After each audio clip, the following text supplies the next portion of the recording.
열린교회 성도 여러분 안녕하세요. 4월 10일 매일 성경 묵상 함께 하겠습니다. 오늘 묵상할 말씀은 신명기서 25장 1절에서 19절의 말씀입니다. 함께 읽겠습니다.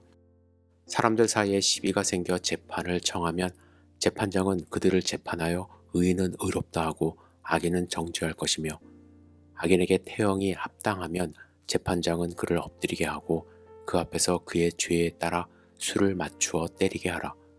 40가지는 때리려니와 그것을 넘기지는 못할지니 만일 그것을 넘겨 매를 지나치게 때리면 내가 내 형제를 경히 여기는 것이 될까 하노라. 곡식 떠는 소에게 망을 씌우지 말지니라. 형제들이 함께 사는데 그중 하나가 죽고 아들이 없거든 그 죽은 자의 아내는 나가서 타인에게 시집가지 말 것이요 그의 남편의 형제가 그에게로 들어가서 그를 맞이하여 아내로 삼아 그의 남편의 형제된 의무를 그에게 다 행할 것이요 그 여인이 낳은 첫 아들이 그 죽은 형제의 이름을 잊게 하여 그 이름이 이스라엘 중에서 끊어지지 않게 할 것이니라.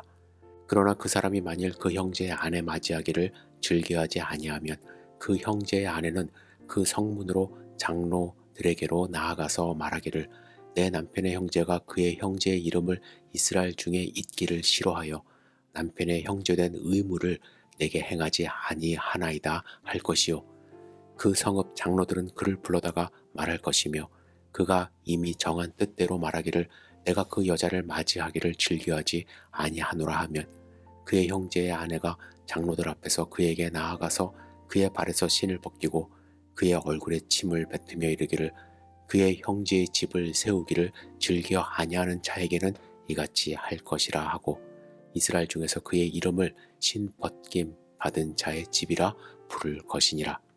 두 사람이 서로 싸울 때에 한 사람의 아내가 그 치는 자의 손에서 그의 남편을 구하려 하여 가까이 가서 손을 벌려 그 사람의 음낭을 잡거든 너는 그 여인의 손을 찍어버릴 것이고 내 눈이 그를 불쌍히 여기지 말지니라. 너는 내 주머니에 두 종류의 저울추 곧 큰 것과 작은 것을 넣지 말 것이며 내 집에 두 종류의 돼 곧 큰 것과 작은 것을 두지 말 것이요 오직 온전하고 공정한 저울추를 두며 온전하고 공정한 되를 둘 것이라. 그리하면 내 하나님 여호와께서 내게 주시는 땅에서 내 날이 길리라. 이런 일들을 행하는 모든 자, 악을 행하는 모든 자는 내 하나님 여호와께 가증하니라. 너는 애굽에서 나오는 길에 아말렉이 내게 행한 일을 기억하라. 곧 그들이 너를 길에서 만나 내가 피곤할 때에 내 뒤에 떨어진 약한 자들을 쳤고 하나님을 두려워하지 아니하였느니라.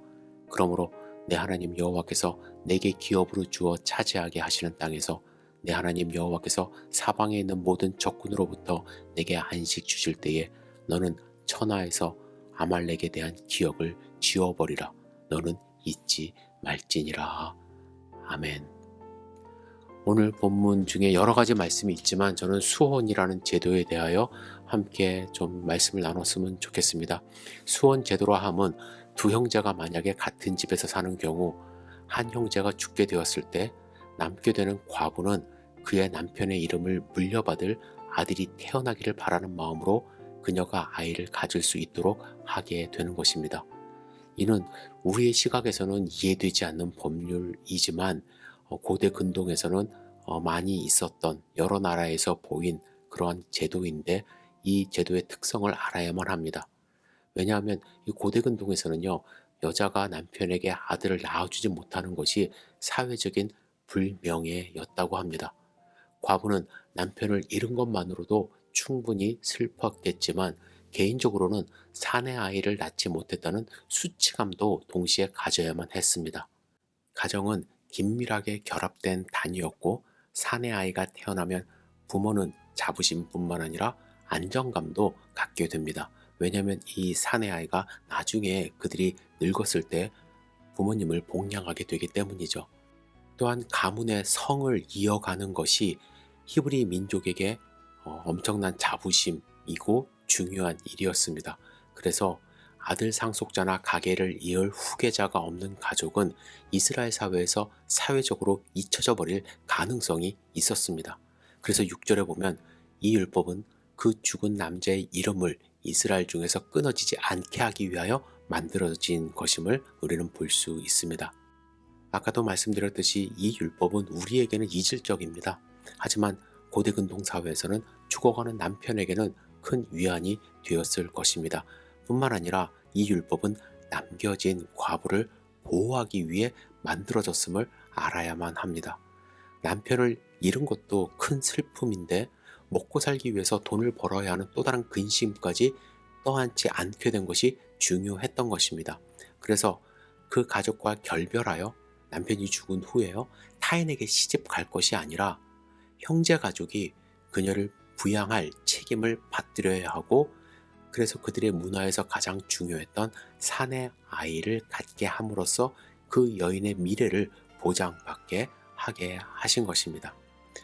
우리에게는 낯설고 이질적인 율법이지만 하나님은 힘없이 사회에서 배척받을 수 있는 남겨진 과부가 가족 공동체 안에서 계속 살아갈 수 있는 길을 열어주신 것입니다.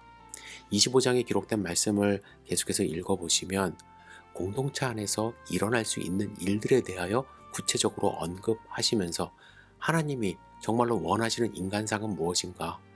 그것은 다른 사람의 생명을 존중하고 인격을 잃지 말며, 그리고 뿐만 아니라 남을 속이지 않는 공정한 삶을 살기를 바란다라는 것을 알 수가 있습니다. 여러분 어떠세요? 오늘 본문의 말씀 우리랑 별로 상관없다고 생각하시나요? 사실 사회적으로 많이 발달했지만 지금도 이런 일들이 일어납니다. 남 생명, 남 삶 별로 신경 쓰지 않고 내 것만 챙기는 일들이 많이 있어요. 뿐만 아니라 남을 속이는 일들이 많이 있습니다. 이런 사회를 위하여 하나님이 어떻게 말씀하실지를 여러분들 잘 생각해 보시며, 나는 정말 하나님의 백성으로서 어떻게 살고 있는지 스스로 돌이켜보는 소중한 하루 되시기를 주님의 이름으로 축복합니다. 기도하겠습니다. 전능하신 주님, 오늘 하루의 삶을 온전히 주님께 의지하며 드립니다. 주님만 묵상하고 주님의 뜻만 따르는 하루가 될 수 있도록 인도하여 주옵소서. 여러 가지 일들로 인하여 우리는 힘들고 어려워 나만 생각하는 경우가 많이 있습니다. 그러나 주님, 불우한 이웃을 돌볼 수 있는 여유를 주님께서 허락하여 주시고, 또 주님이 주시는 기쁨이 충만한 삶을 살 수 있도록 축복하여 주시옵소서. 예수님의 이름으로 기도드렸사옵나이다. 아멘.